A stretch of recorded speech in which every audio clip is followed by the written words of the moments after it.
Welcome, everyone, to Life Beyond 6 Feet. I'm Damion from RKB Paranormal, and I'm finally joined by my co host, Josh. Josh, what's up, What's up, buddy? guys? What's going on, everybody? Glad you're finally able to make it on. Missed you last week on episode 1. Yeah, stupid COVID. So, this is going to be kind of like a bonus episode. So, this would be like episode 2.5. So what Nice. this episode is going to be about is just going to be about me and Josh talking about some of our personal experiences, kind of what got us into the paranormal, and we'll talk about some stuff we've experienced during investigations. So, Josh, since you're new and this is your first episode, I'll let you start off, buddy. All right, man.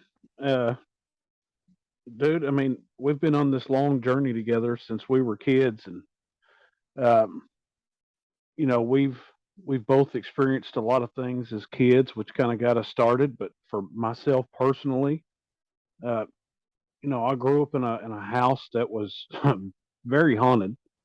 I say haunted; it wasn't really haunted, but there was a lot of paranormal stuff that went on in it. Um, we had that my great grandfather's rocking chair that without fail would start rocking itself around 2:30, 3 o'clock in the morning, and that was always one of the things that kind of kept us intrigued. Our My brother's old bedroom, whenever he left to go to the Navy, you tried to sleep in there one night and found out real quick that there was some craziness going on in that room. Yeah, I didn't want to. I didn't want to sleep in that fucking room by myself. So, I mean, but there was always something going on in that house. I mean, it was, the grandfather clock going off at crazy times whenever it shouldn't have even been going off, and um, and there again, some of my family, uh, they enjoyed chasing after the paranormal, and I guess it just kind of rubbed off on me. And of course, with those little things like that we had going on, one of the most craziest things that I can say that ever happened to me, especially as a kid.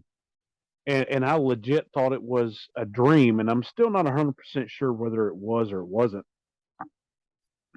But I'd went to bed one night, and I know I fell asleep, but during that dream cycle or whatever I was caught up in, man, I ended up in the woods behind the house that I grew up in, and I was following after this Native American, and we were just taking this long freaking stroll through the woods, and he never said anything. And we ended up coming up to this tree, and on this tree was like this giant, like heart carved into the tree. And I could tell that he was trying to tell me something, but could never make sense of what it was. And then it was like all of a sudden, it was like boom! I was right back in the bedroom. hmm, And whenever I woke up, or at least I thought I had woke up, my feet hurt like I had been running around in the woods for hours barefoot. And it was just one of those weird, like, non-explaining type dream. I mean, it had to have been a dream, but yet it was so real. And to know the history of some of the land out there, there was some Indian mounds and burial sites and things out there. So it was just all these different collective things growing up in this house that pushed me into the understanding of paranormal stuff. And then, of course, as we got older, and me, you, and Keith became friends, and realized that we all had this shared interest in this thing, and then started doing some of the craziness that we did just to try to get a piece of. And we started going to these different graveyards and these abandoned sites and houses. And I mean, do you remember that time, Damien, when we was, I don't even remember where we was coming back from. We would just been out riding around, and we saw this old abandoned house off on the right hand side of the road. And so we pulled over, and we went to try to get to it, and there was like this creek that we had to cross, and the only way to get across it was over. It looked like there was a log that was laying across, Yeah. Yeah. and we crossed over it, and we get out there and we start kind of like walking around this house. And the next thing we hear some guy start yelling at us and starts popping some rounds with the old 12 gauge off. Yeah. That was me, you, and Brian. I think we were going to Clarksville Was it? or I coming back couldn't. from Clarksville or something, and me and you hauled off and left Brian in the dust, man. Jumped in the car. Yeah, that was some crazy shit. But I mean, that was the lengths that we went to try to find some places and have our involvement in the paranormal because it was just so intriguing to us, Mhm. and the fact that you know at that time you couldn't really talk about paranormal with anybody because they all looked at you like you were stupid or crazy, Mhm. especially us being the ages that we were whenever we got started in this. There was just no discussing things like that. And then on top of it, the area here in Dixon where we grew up in, is a very religious area. Mhm. And typically your more religious people don't believe in stuff like that, so you just didn't speak of it. No, I don't really remember telling much of anybody, just a handful of our friends that was kind of into it as well. So, and speaking of your house, man, I'm pretty sure there was a time or two we would be up late at night, playing PlayStation and stuff, and that chair would start moving, and it kind of spooked the hell out of me and shit. But yeah, after that first night, I refused to sleep in your brother's room. We always made Brian sleep in there. So, Yeah, yeah.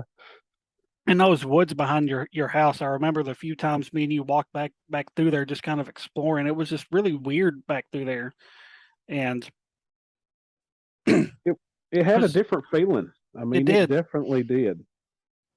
And what about the? I remember you telling me about some kind of ghost car that would drive up and down y'all's road and stuff. Oh man, there was always something going on out there. I mean, you would hear this car, and you could tell it was an older like classic muscle car, and you would hear it just revving up. It's almost like it would park out there at the stop sign and just rev its engine, Huh. and you would go out to find it, and it would be gone. I mean, it would just was like non-existent. Sit there and sat out there with us one night because we kept hearing it and couldn't ever see it. We waited and waited and waited for it to come back down the road. It just never did. Um, and that kind of reminded me of the story that Keith had told me about whenever he had went to town. He had said that went out there one time and they got behind like this old Corvette. Said it was like jet black.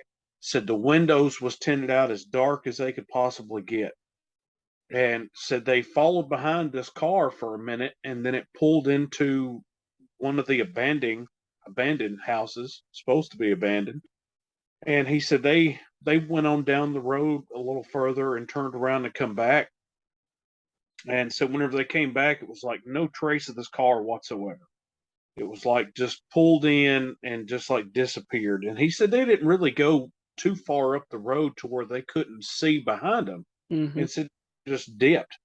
Uh, but that same house that he said that car pulled into, he said that a light came on upstairs in that same abandoned house, Huh.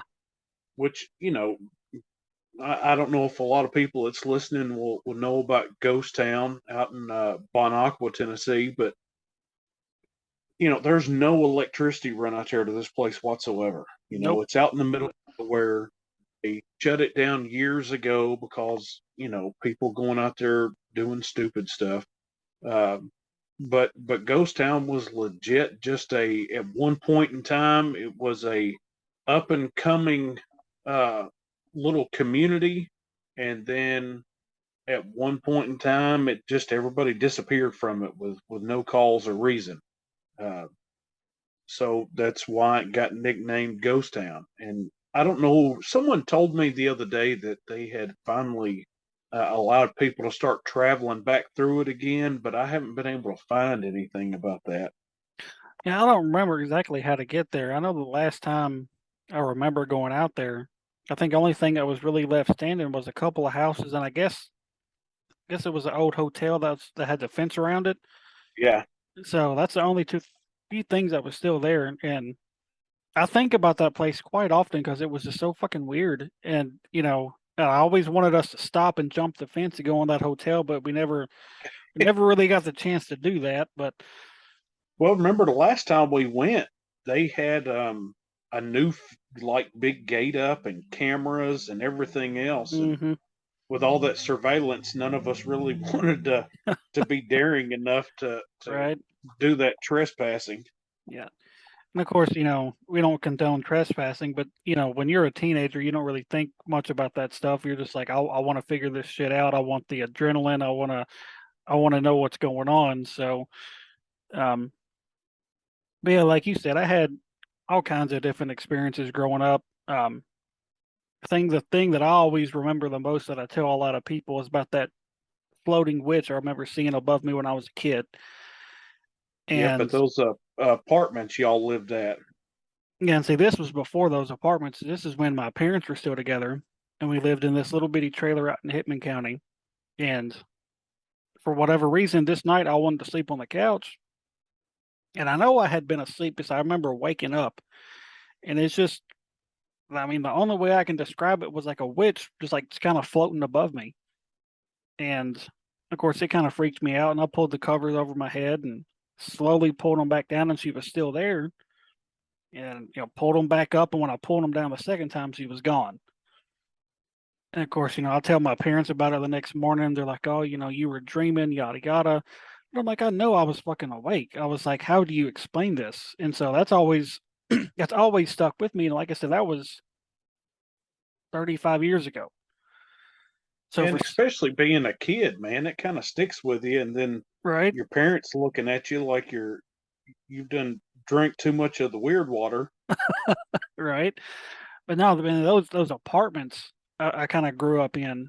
I lived in those apartments for like 3, 4, 5 years. Remember, there was the one apartment where the probably the most shit happened. I remember one night because I always sat with my closet door closed. I was one of those kids. I always had to have the door closed. Closet door closed, bedroom door closed. Right. And it was, summertime, so I was kind of up late watching TV and stuff and got out of my bed to go use the bathroom and came back and that closet door was wide open. And I'm like, I know my door was closed. I don't ever keep it open. And that happened a couple of different times. And the instance where me and one of the kids around there went back into the apartment one day to get something and we heard somebody in the living room snoring and there was like nobody home. And we run back to my room, grab whatever we're getting, and come back and we hear it again. And you look over to the couch and it looks like somebody's laying on the couch, like the cushions are like indented, like somebody's laying there. And the snoring stops and the cushions raise up like somebody just got off the couch. And it freaked the hell out of us because we're like 9, 10 years old. Right. And I remember another apartment there that it's actually the first apartment we lived in, but then, Uncle Mark and his wife moved in, Aunt Susan, Right. and I was staying the night down there one night with one of my friends in the apartment complex, and we're laying in the living room floor watching TV, and all of a sudden their closet door in the living room just pops open, like forcefully, like fucking pops open, like something was pressing against it to cause it to pop open. There was like nothing in this closet, and Just empty. it was complete. I think maybe some jackets hanging up or something, but for the Right. most part, it was completely empty. And of course, Aunt Susan was, I think, at the kitchen table, and she seen it, and she was like, "What the hell?" So she kind of witnessed it, and it kind of freaked her out too. And it was just a lot of weird shit in those apartments. And then I don't ever really remember experiencing anything once we moved over to the Oaks. I don't remember experiencing anything there that I remember anyway. I Um, don't I don't think we ever did over there. um, like I said, I don't remember ever experiencing anything there, but by then, after we lived there a few years is when we all started driving and stuff. So we was very rarely ever at home at night. So we was always out at, Werewolf Springs or just finding any of these houses we could. Yep. And the crazy thing about Werewolf Springs was that night we captured that old train whistle. Yes. Man, And and it, and we listened to that thing over and over and over, just trying to make sure that that was exactly what we was listening to. You know, we wanted to make sure it didn't sound like a modern day whistle. Uh, that was probably, well, I know it was. I think that was really our first ever like capture of anything. mhm. And for anybody that's listening, that I mean, most people probably don't know about Werewolf Springs in Little Old Dixon, Tennessee. You know, the legend is, which actually it's not a legend. There was a circus train that did crash back in, what was it, like the early 1900s, late 1800s, something like that. Yeah, somewhere around And there. you know, all these circus animals escaped, and they claimed, you know, some of the animals that was escaped were wolves, werewolves. And so that's kind of where the legend came from. And supposedly these werewolves would like kill people and terrorize them and shit. You know, I don't know if that part was ever found to be true because there was really never any like hardcore documentation about it that we could ever find. Right. But that's kind of where like the legend stirred up. But And then it turned into the White Bluff Screamer. yeah, it all kind of intertwined. And Yeah. but like I know we know for a fact that that cemetery is just something up with it because it's you could go out there any time of day or night and you would just experience something or feel something. And um another thing I remember happening there, I think it was just me, Keith, and Michelle this night. You know, we had not a digital recorder, it was just one of those recorders that take the little bitty Yeah. tapes. This is how long ago that was. You know, that's Right. 25 years ago. Telling our age off a little bit. Right. And so, you know, we're walking around the cemetery at 1 o'clock in the morning and asking all these questions. And we go back to downtown Dixon. We sit out on a bench and we're listening to this stuff. And I remember Keith saying, you know, if there's anybody here, you know, just let us know, say something, show us something. And I remember this little girl coming through clear as day saying good morning. And, you know, we listened to that thing over and over again to make sure it wasn't Michelle. And, you know, it sounded just like a little girl. And that was, you know, another one of our very first captures. And before he could ever get it somehow put onto a computer, she like taped over it or some shit. Oh, And that's just like the train whistle. You know, we didn't have. I left the lens cap on that the whole time. the whole time. So you know, You know, I think after that was whenever we dubbed Brian as being our camera guy.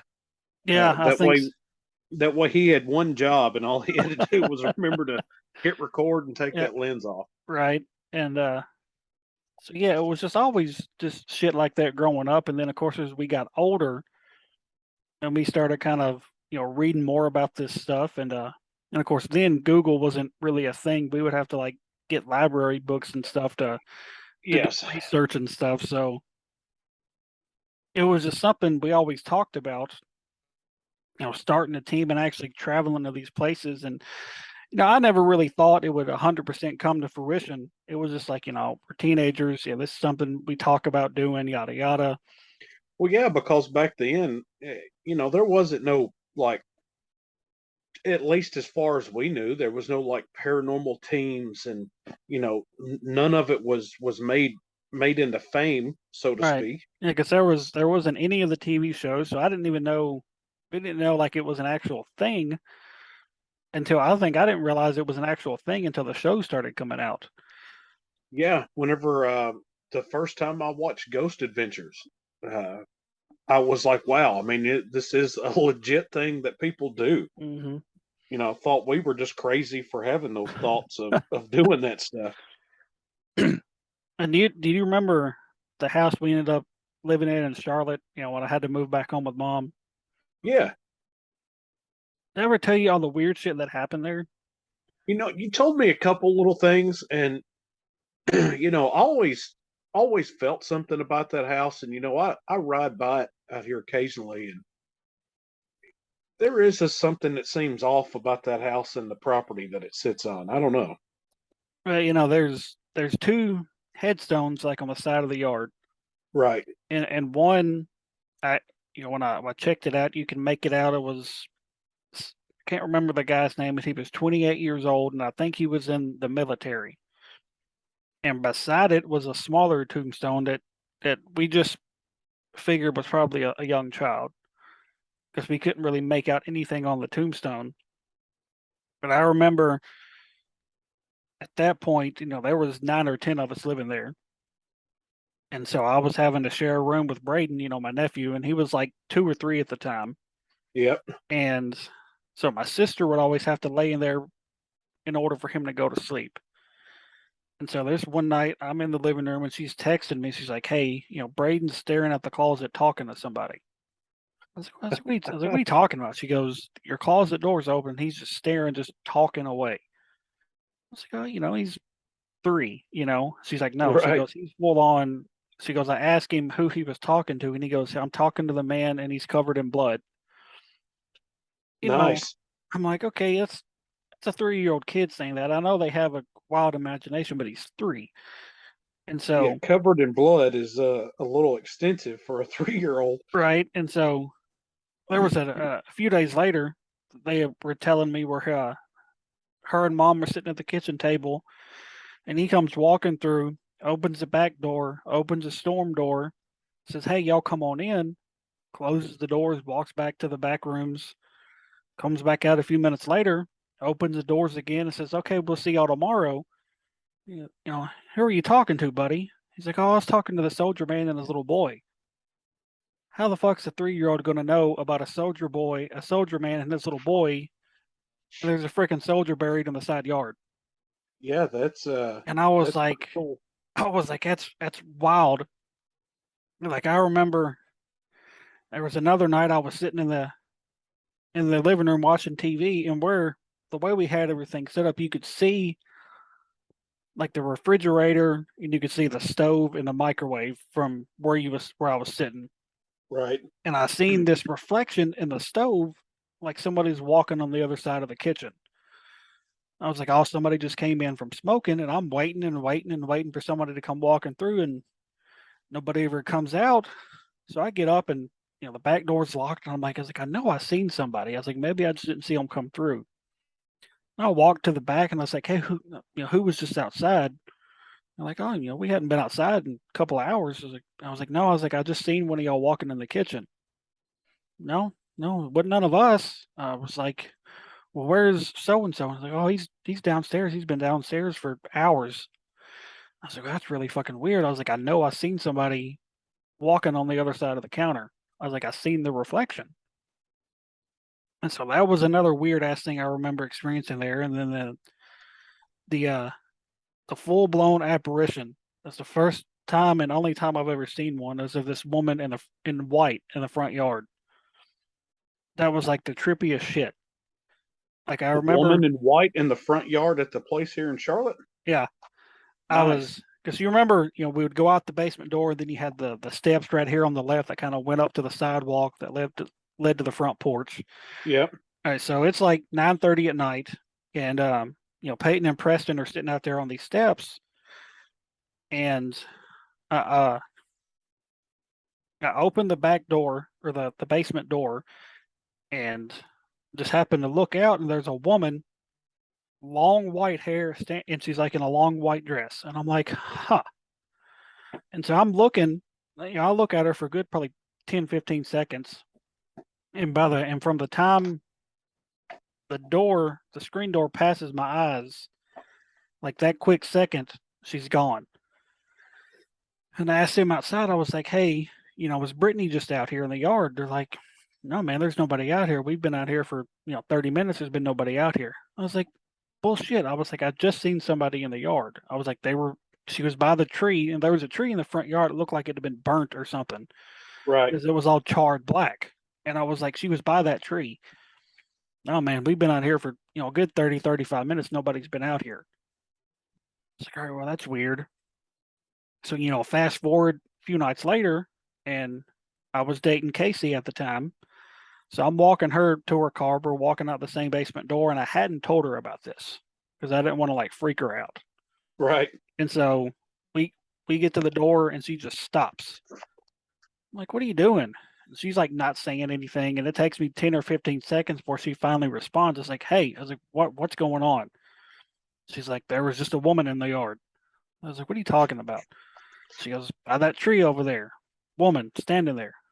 I was like, well, what did she look like? Described her down to a T, the exact same thing.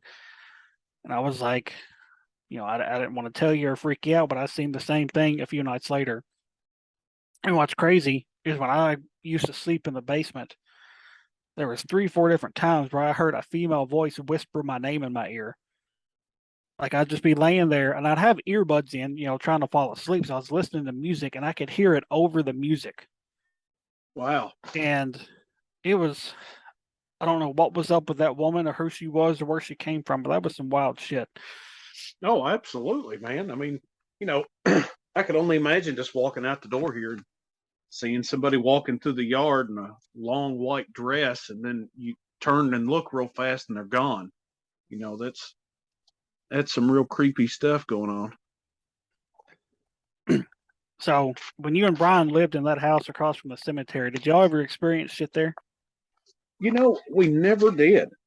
Like never one time. And that was part of the most intriguing thing about whenever we rented that house was the fact it was right next to probably the biggest cemetery in Dixon County. Mm-hmm. And never anything ever happened. Not one time. And it bothered me that nothing ever happened. It's like, how can we live this close and nothing ever show up or happen or try to even scare me at all? Right.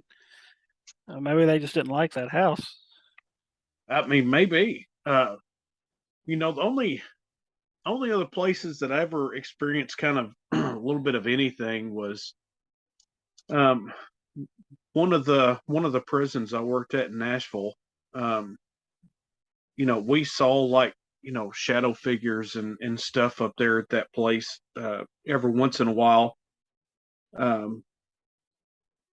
I remember going over to the old state prison. Of course, it's nicknamed the Walls, and it's in the movie the Last Castle and all that stuff. Wasn't the Green Mile filmed there too? Part of the Green Mile was filmed there, yeah. We kept a lot of records and things over there, and we would have to sometimes go over there and retrieve records for different reasons. And there was a guy sitting out at the guard shack and to let you in, and then past that there was really nothing or nobody.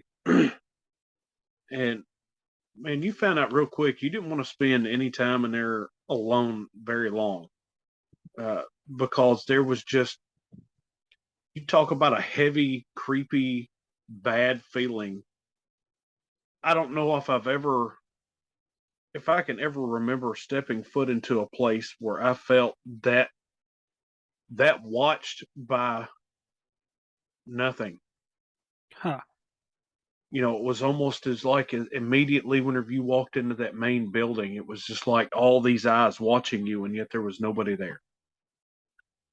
And I remember going in looking for what I needed to get and got out of there about as quickly as I possibly could. Hmm.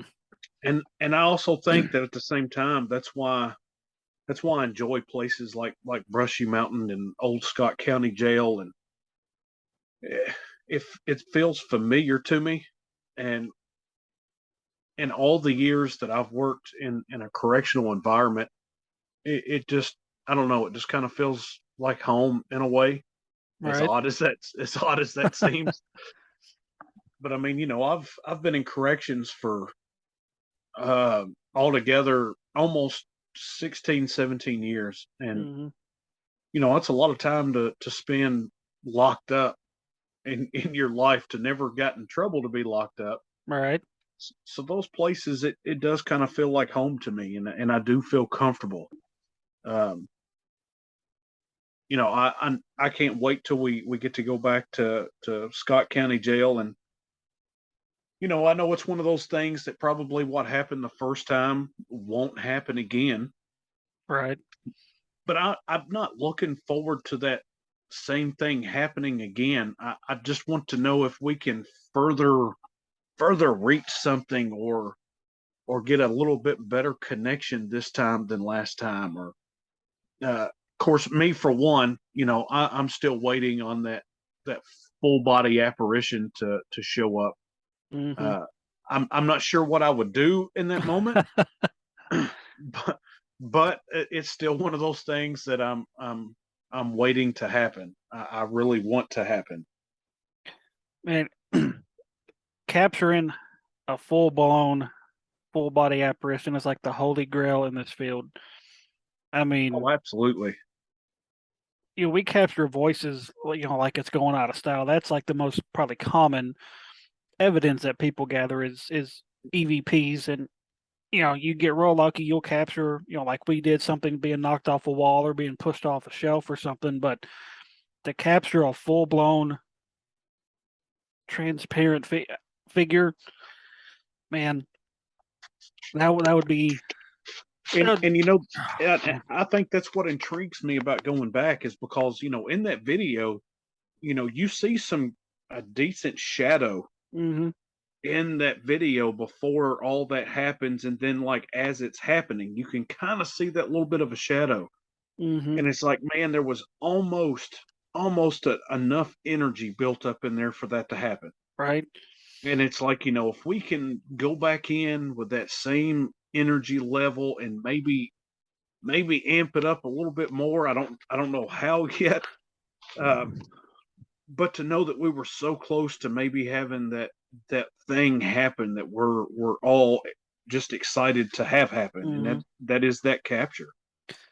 And see, and I constantly think in my head, I was like, what would we have seen if I would have took two more steps out the door, or if maybe I'd have been a little bit more to the right.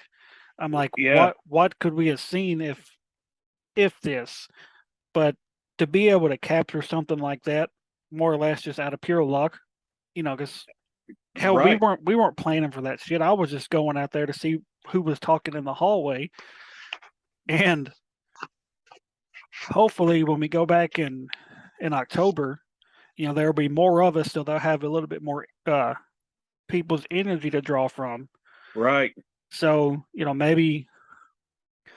maybe with the more people, and like I said, with you having the corrections background, I think that really helped kind of amplify stuff there.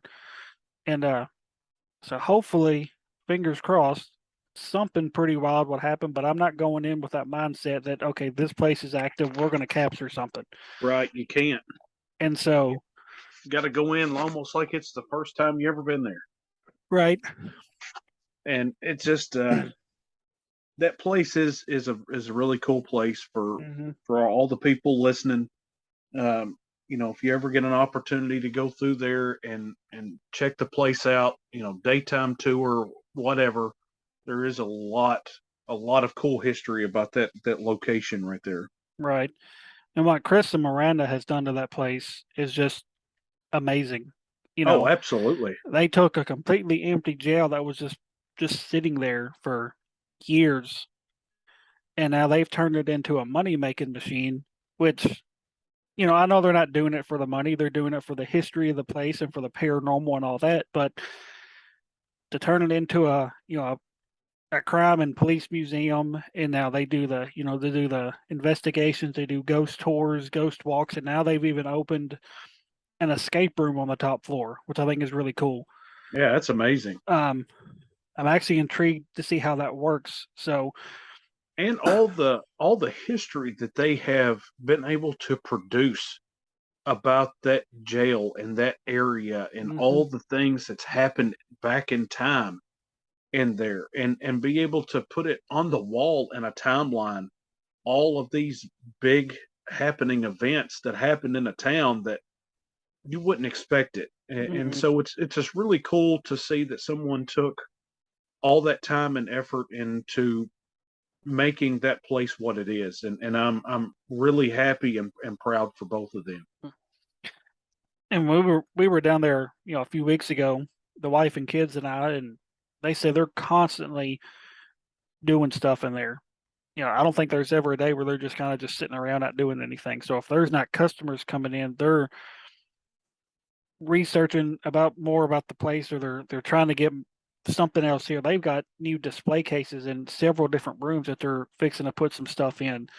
Oh, nice. So they've got a whole lot more. And I think by the time we go back, I think they said most of those cases are going to be full up with artifacts and stuff like that. So Oh, that's amazing. and and of course another reason it's meaningful to us is I donated one of Keith's hats that when he worked at the prison. So Yeah. his hat's on display there along with his picture and kind of a little short story about what happened to him. And so I thought that was really cool. Whenever I seen that they were taking donations for any kind of police related stuff, I was like, I've got this hat just kind of sitting in the closet, you know. Well, and it keeps a giant piece of RKB Paranormal locked inside of that building at all times, Hmm. and that's the really cool part of that. Yeah, man, I love Scott County Jail. I can't wait to get back out there here in a couple of months, and hopefully we'll have a good night. If not, then it is what it is. But what's cool about what happened there, last year is they've now incorporated that video into their ghost walks and ghost tours, and they present that to teams that come in that to Oh, that's investigate the amazing. jail. So I guess in a way we're a part of that jail's legacy now. I guess so. Man, that's awesome. So that's pretty cool. But That that so for place is people, just amazing, man. I loved it. yeah, and just being there during the day, uh, like as soon as we walked in, Kelly could like automatically like she could feel something. Oh, really? Yeah, and when we got upstairs to the third floor, she's like, "It's super heavy up here." And of course, the reports are that's like the heaviest feeling floor. And Yeah, like, but see, we got most of our stuff on the second, which was kind of weird because I know the night that we went out there, that's what they told us was, hmm third floors where, people have the most feelings and things like that. And, we spent I think we spent equal amount of times on all three sections, maybe not as long on the first floor, but the second and third definitely. And, hmm the second was just our hot spot for the night. right. So definitely looking forward to getting back. And for anybody listening that may not know the backstory of our team, which I meant to get into this earlier, but Keith, our other best friend growing up, like I said, this was something we all three had talked about doing, and he was a police officer in our hometown of Dixon, and in 2011 he was shot and killed in the line of duty, and so of course then the dream kind of went on the back burner, but it was still something me and Josh kind of always talked about over the years after he passed away, and in 2017 I'd made it to Waverly Hills for the very first time, and that was a place me and Keith had always discussed about really wanting to go to. So that automatically jumped to the top of my bucket list when he passed away. And so when I walked in that building for the first time, I remember getting real emotional, and it wasn't because something was affecting me or this or that. It was because I felt I finally accomplished something me and him had set out to do. And I remember I carried a picture of it in my pocket the entire night. And when we left out the next morning, had my mom take a picture of me holding the picture in front of Waverly Hills. So it was like he was there with me the whole time. And so it was at that moment I was like, man, I was like, we have got to get this team started. I don't care how we do it, when we do it, it's got to happen. And so, in 2020, you know, COVID was running rampant, so a lot of stuff was just kind of shut down. So there wasn't a lot the people could go out and do. And so I was on vacation from work, and I was like, you know what? I'm just going to go drive to all these different places I've been wanting to check out. And one of them was Brushy Mountain. And so I drove up there and did the day tour and stuff. And I was like, man, this place is cool as hell. And of course, I told Josh about it on the way home, and me and him ended up going back up there about a week later. And course, during the day, Josh was feeling all this weird shit going on, and we'll get to that in a minute. But on the way home, we discussed, hey, we need to roll through this place at night. They offer investigations. Let's just put it together and let's do this. So we gathered some friends and went back. I guess about a week and a half later, Yeah. did the night thing, and we actually ended up getting a couple of extra hours than what we were scheduled to get, which I thought was really cool. Excuse me. And I remember just walking through there during their walkthrough with us, and kind of telling us the hot spots and some of the history. We were hearing shit just during the walkthrough, and of course, we didn't have our team then, so only thing we went in there with, I think we had a EMF detector, we had a digital recorder, and that was it. And the ladies there, they let us use some of their dowsing rods, which I didn't even know what dowsing rods were until that night. Yeah, no, we had no clue. And so we're going through this place, like I said, no equipment whatsoever. And we're having some spikes on our digital record or EMF detector, and I don't think we actually captured any EVPs. The only thing I remember capturing on audio was when we were in that one, I think it was D block, and it sounded like something was thrown at us. Yeah, it sounded like someone threw some like gravel or something at us. And so we're having all this weird shit happen, and I remember we were out in the courtyard. Josh was asking all these questions with he was using the dowsing rods, and it was kind of directing us to go to the gymnasium. And I remember just kind of getting like super like aggravated, like just more and more aggravated every time he asked a question. And I don't remember what he had asked, but the last question he asked in the gymnasium just like set me off, and I was like, "Fuck this! I'm out of here." I was like super angry. Storm across the courtyard, get past the rest of the crew, and I went from very upset and angry to literally I broke down in tears crying in like a matter of like 5 seconds. Yeah, it didn't take long at all, and I stayed behind you the whole time. I watched you storm out of the gymnasium, and I kind of just lingered behind you a little bit, just trying to watch what your actions were. And you came out through the courtyard. You went up through the little hallway there, even though it was outside. It's still a little hallway, and crossed over, like going back over towards D Block was. And just as you stepped off that other side of the sidewalk there, it was like immediate change in emotions. And so I just kind of let you have that moment for a minute, and you was like, dude, I don't know what just happened. It was something I never experienced before, and I haven't experienced since. And I was recording with my digital recorder that whole time, and I remember because I don't even remember any of the questions you were asking at that time. Like I don't remember none of it until I went back and listened to the audio. Like all I remember is just getting pissed off every time you opened your mouth. And so when I went back a couple of days later and listened to all this audio, from what I could gather, it seemed like we were interacting with somebody that had been put in prison for something he'd never even done. Like he was an innocent man. And like I went from feeling that rage that he felt for being imprisoned for something he didn't do, all the way to him being sad and depressed for spending his life there for something he never even done. And so like I didn't even really realize that you could truly be affected like that by something until that happened. Yeah, I mean And it's crazy how they can share, the spiritual world can share that feeling and emotion with another person.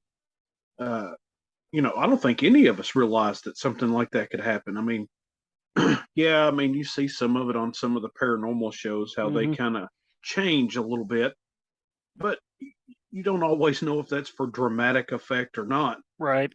until it really hits you like that for yourself. Mhm. And I mean, you went through those like two big phases of emotions like really fast. Yeah, and that's been probably one of my bigger experiences before or after we've started this team, and, this is something that I think is always gonna stick with me because that was my first, like, hardcore personal experience at a place that wasn't home, and just all the different little things we experienced that night on the way home. Josh and I were talking. I was like, "Man, we've got to start this. If we can, this much can happen in just a few short hours with no kind of equipment." I was like, "Just imagine what we could capture if we had equipment with us." And so, Josh was like, "I agree." At that time we were what 36, so it's not like we were Yeah. getting any younger. We're on the approaching 40, so we're like, it's now or never. And I remember pitching the idea to you of the name I had in mind, and it had been a name I had in my head for a while. I was like, man, if I ever start a team, I think this would be a great name. And I tossed out the name to him of RKB Paranormal, which for those who don't know is Keith's initials. And he was like, man, that's perfect. And so the next morning after I woke up, I messaged my tattoo guy. I was like, listen, this is what's happening. I need you to design me a logo. And didn't even tell him what I had in mind. I was just like, design us a logo. I was like, I know you'll come up with something cool. I was like, just, and he had something drawn up in probably 30 minutes. Yeah. And the first thing he sent me, I was like, let's tweak it a little bit. Let's take this out, maybe. And so when he sent me the second draft of it, I was like, I sent it to Josh, and we were like, that was perfect. And what was crazy about it is I don't even think I remember telling him like about the name. I was like, this is the name of the team. Let's uh let's get something designed. And he threw that blue line kind of through the paranormal part. Yep. And I was like, man, I was like, that's fucking perfect. And so, that's how we kind of started, like unofficially started our team was at Brushy Mountain. And when we tell people that, they're kind of like, that's where you started. And yeah, that's where we started. And so Well, yeah, I we mean, we knew that if we were going to hit a place that was going to, let us know if it's what we needed to be doing, not needing to be doing, that was definitely going to be the spot that would let us know if we were doing what we needed to be doing or not. right. And of course we started out as a pretty big team. I think we started out with what, 8? Something like that. Yeah. And then we had our first official investigation as a team about a month later. It was actually the night of my aunt's funeral. Um, and so we went to Ripavilla Plantation in Spring Hill, Tennessee. And for our first official investigation, it was kind of a letdown, but at the same time, me and him both knew going in that nothing may happen. And I remember towards the end of the night, me and you'd sat down on a couch downstairs and ended up kind of dozing off because it was one of those dead nights. Yeah. I And mean, you almost just kind of got comfortable in there, and it was just right. like, it's a good time to take a nap. And of course, then we still didn't really have much equipment. I think we was able to get a couple of video cameras, but we definitely didn't have the arsenal we have now, which still isn't a huge arsenal, but it works for what we do right now. And then some behind the scenes stuff happened, and we kind of made the decision to pretty much boot everybody out but 4 of us. Yeah. And so it was us 4 for for a big long period. It was just 4 of us. And some investigations all 4 of us was able to go. There was a couple it was just me and you, some it was just me, you, and Angel. So it was kind of went back and forth. And then when we had our first investigation after everybody else was out and Kelly was on the team was at Octagon Hall up in Franklin, Kentucky. That was a And hell of a night. it was, man. And it was one of those public events, which for anybody that is like you really want to do this, I would recommend staying away from public events. I mean, they're cool for if you just want to go and have fun and just to say you've investigated the paranormal, that's fine. But if you're going trying to take this seriously and like get hardcore evidence, there's no possible way you can do it at a public event. No, way too many people there that are whether scared or not really taking it serious. Hmm. And there's a lot of talking and giggling and laughing, and So, it contaminates a lot of your evidence. but luckily, at Octagon Hall, we had told the people putting the event on us like, hey, we're a team. We kind of want to do our own thing and not stay with you guys. And luckily, they were like, that's fine. Once we get the night going, y'all just kind of go whichever direction that we're not in. Just be careful if you're outside because there's cougars. Right? that that was a trip. But like all the different shit we experienced practically in every room we went into. Like I really after leaving there, I think if any place we've ever been had a portal, I think that would be the place. Oh, I would 100% agree. And not even necessarily a portal for like bad shit, but just a portal where spirits pass through going where they're needing to go. And so it's just so much odd shit happened there. Like when we were up in the attic, we heard what sounded like that person breathing in the corner, Right. and then what sounded like a wood chair being drug across the room. And we're the only ones up there because we were the only ones brave enough to go up in the basement. But You mean up in the attic? yeah, the attic, the basement was a whole different story too, man.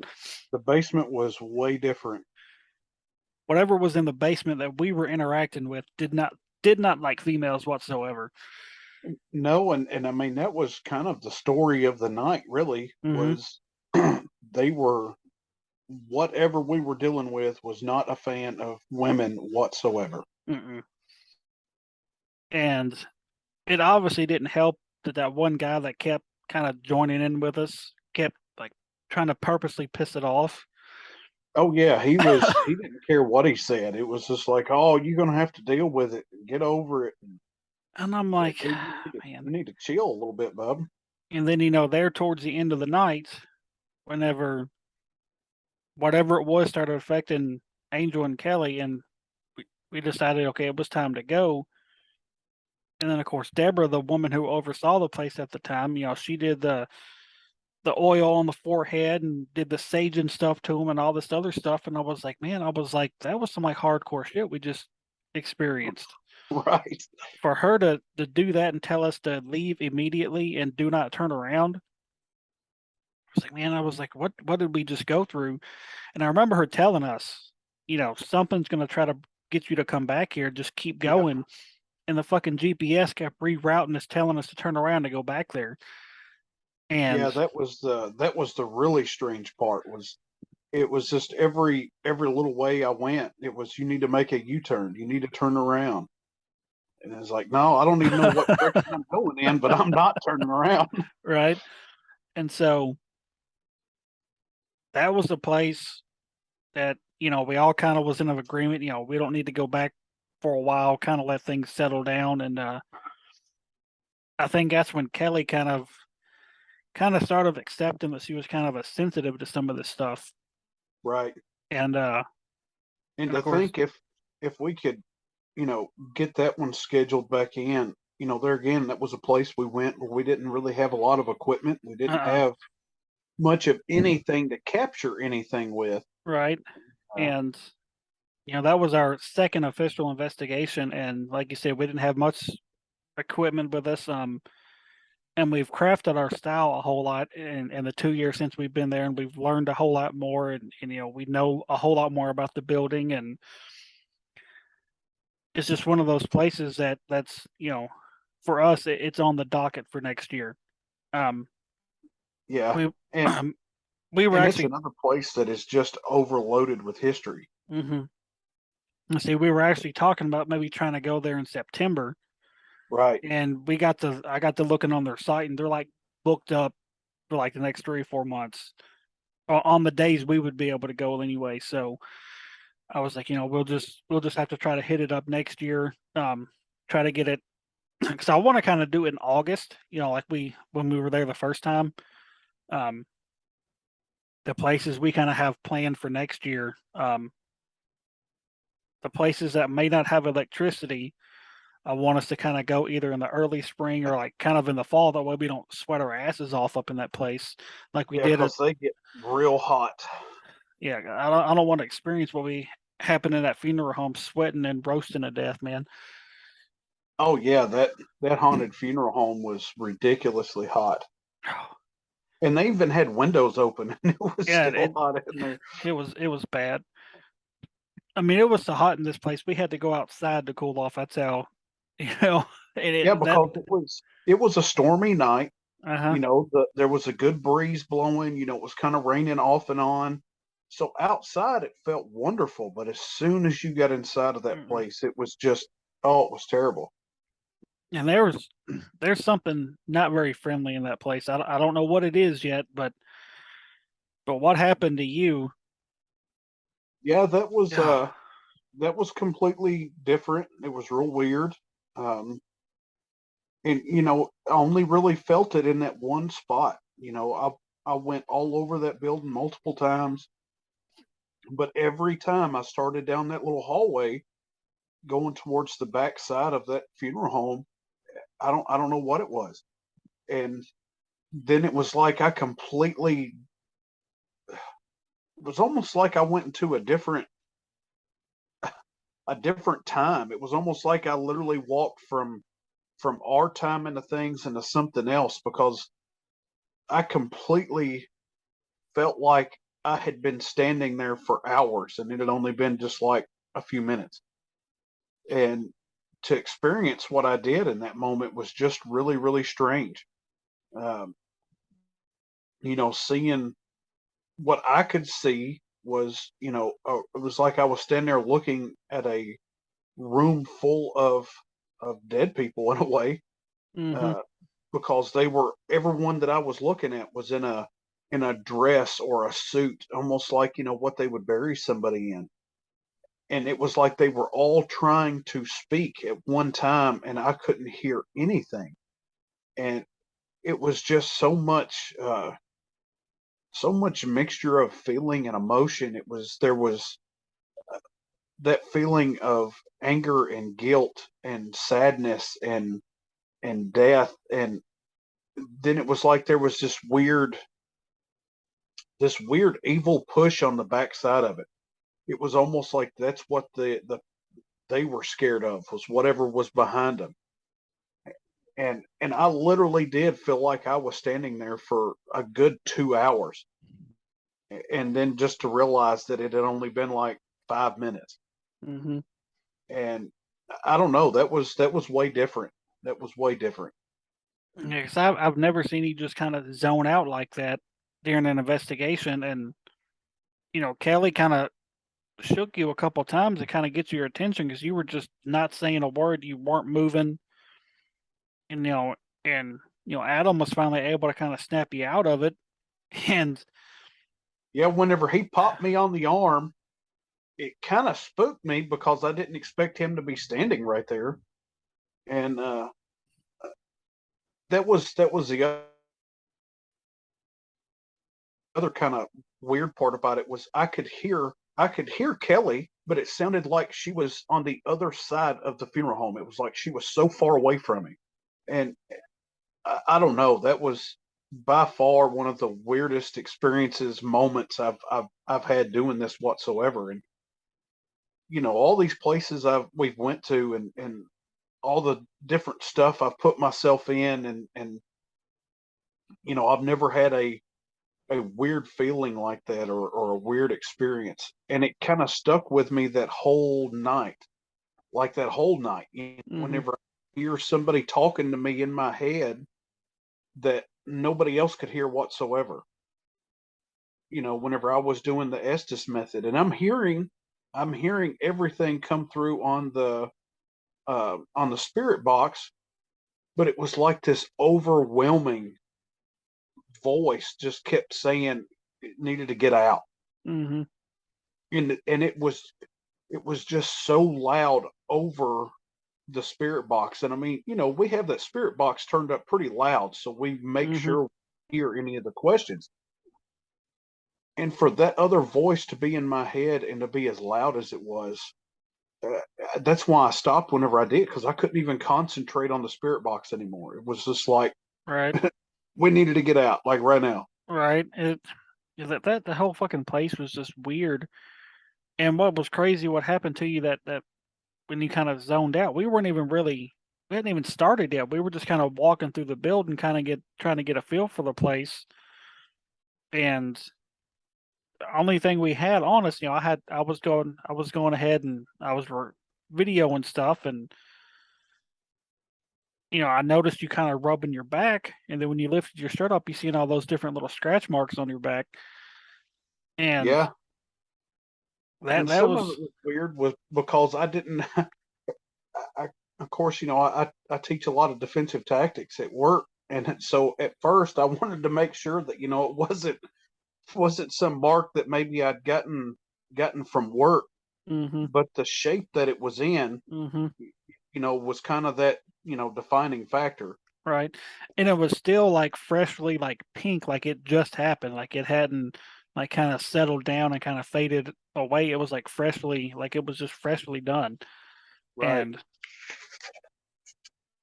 I kind of hope here in a couple weeks when we go back down there to Lynchburg and we do that jail, I kind of hope he'll let us go into the funeral home for a few minutes. And he probably would.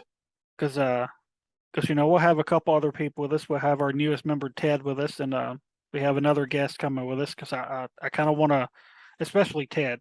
Ted's real big into this stuff, and I would like to see his reaction just walking in there. Because all he really knows about it is pretty much what I've posted on YouTube. I hadn't really talked to him about it, and so he's I just want him to walk in and just walk around the building for a few minutes just to see what happens when he's in there. Right.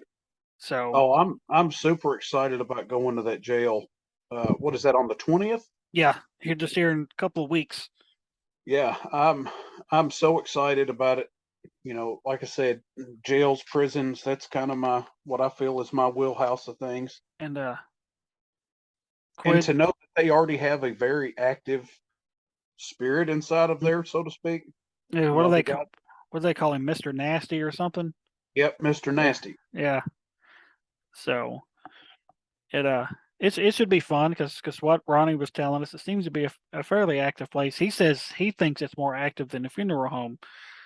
So so Well, you we know are going to find out definitely. so I'm pretty excited about that one, and we seem to have a lot of luck at jails and prisons. I don't know if it's due to your background in corrections or if it's just the connection with what our team's named after, or if it's just a combination of both, or if it's just that's where we have our most luck at. But we've done, I guess, what 3, 4 different types of jails now. They all seem to be pretty active. Yeah, the only one we didn't get probably a ton of stuff in, but it was still a great night, was probably the Old Stone jail. Yeah, and seeing what's weird is that was a dead night for us, but I've talked to other people on other teams that's investigated there, and they all said it was a super active night. So I guess we just hit it on one of those nights where they didn't want to show out. Yeah, and I mean, for there again, for people that's listening to us and things, stuff like that's going to happen. Don't get discouraged by those dead nights. You Mm-mm. know, those dead nights sometimes pushes me a little harder for that next one, because Mm-hmm. it's like, okay, well, we kind of struck out here, so we need to, maybe do a little extra for the next time to make sure that we're putting into it all that we can. Right. And see, we've been fortunate enough as a team that we haven't really had that many dead nights. I've got all these pictures hanging on our wall of all the different places we've been, and I think we've only really had quote unquote 2 dead nights, and that was Ripavilla and the Old Stone Jail. everywhere else seemed to be pretty hopping, whether we actually captured evidence of it or not. Just the personal experiences alone, is validation enough, at least for us. Yeah. Yeah, because I mean, those personal experiences, man, it's hard to really document those things as like proven paranormal, even though Hmm. we know what we felt, we know what we saw, even though we may not have got it captured. Right. And And there's a lot of that that happens. mhm, We'll see something and not have that camera on at that moment. right. And we don't typically talk about a lot of the stuff that we can't document. I mean, we may tell a story here and there, like when we do our podcast interviews with other shows and stuff. But a lot of people, for that, they want to see the quote unquote good stuff. But the people that's really in this to be in it for the right reasons, they know that the good stuff doesn't happen when you want it to, or doesn't happen nonstop. And that's one thing that kind of pisses me off about all these shows. Even though I watch all these shows for entertainment purposes and historical purposes too, they tell you a lot of history about these places, and as they portray it as it happens every time you turn around. Yeah, they cut out way too much. There's a lot of editing going on. But what also kind of irritates me is all this stuff they see and hear, they never capture it on video. Right. They were like, "Oh, I just seen this," but when you seen it, you were looking this way with your camera. But and I'm not saying all of those shows is just all fake. I'm sure some of it's legit, but and I think they should add some of the what people would consider boring stuff into these episodes to show people what it's really like. Because then you have these people that want to go do it based on what they see on Ghost Adventures or Ghost Hunters, and they're like, "Oh, this stuff happens all the time," and then they go to these investigations, and then nothing happens, and then they just think this whole thing is fake. When Yep. it's and the people that do it for the right reasons know none of this shit is fake. And that's the reason why we try to not edit our videos up. We show the some of the dead stuff, and I know a lot of the things that you put together and put out there, Damian, for YouTube and stuff like that. We kind of go through, kind of show and go through the paces of what a normal night is like. Just like whenever we went to the funeral home out in Lynchburg. I know you've been putting those up on the YouTube page, kind of in sections. Mm-hmm. And a lot of those sections, there's not really anything happening. It's just us kind of doing our thing, and whether we get something or not, it's Mm-hmm. it's still the process that we've got to go through. Yep. And that way people understand that we're not trying to hide or cover up anything. We want to be as most forthcoming on all of our evidence as possible. Right. Just think of how many things that we listen to, and because we can't, between the ones of us listening to it, if we can't 100% collectively say one way or another, we just leave it out. Like, we Mm-hmm. won't even share it because we don't want to take that chance of putting something out there that's not real. Mm-hmm. And for anybody listening to this, evidence review is honestly probably the most boring part of this whole process. Because you'll be sitting here for hours listening to headphones of just people talking, hoping you can get at least one good EVP out of it. You may not get nothing out of like 5 or 6 hours, and or then you may have that one piece you captured on video, but you don't remember which camera it was on. So you're looking through 4 or 5 different cameras, looking through hours of video for this one 5-second clip. And it's part of the process, but I think it's the process all the investigators hate the most. Oh, I would assume so.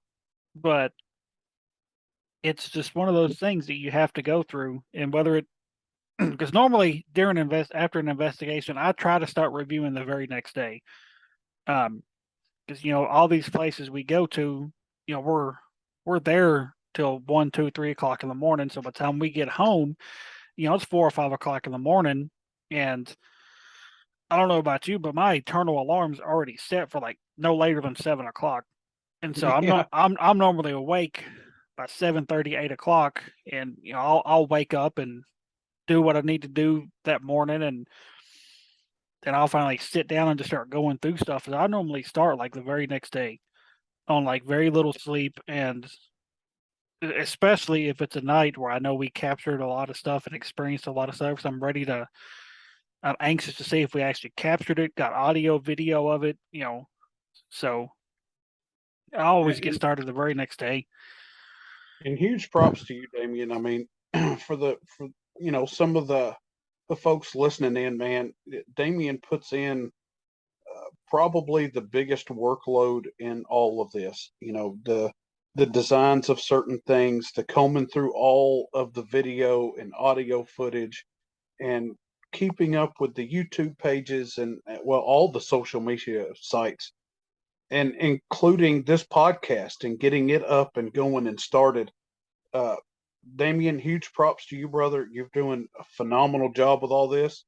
RKB would not be what it is without you and all the hard work and effort you put into this. And I appreciate it very much.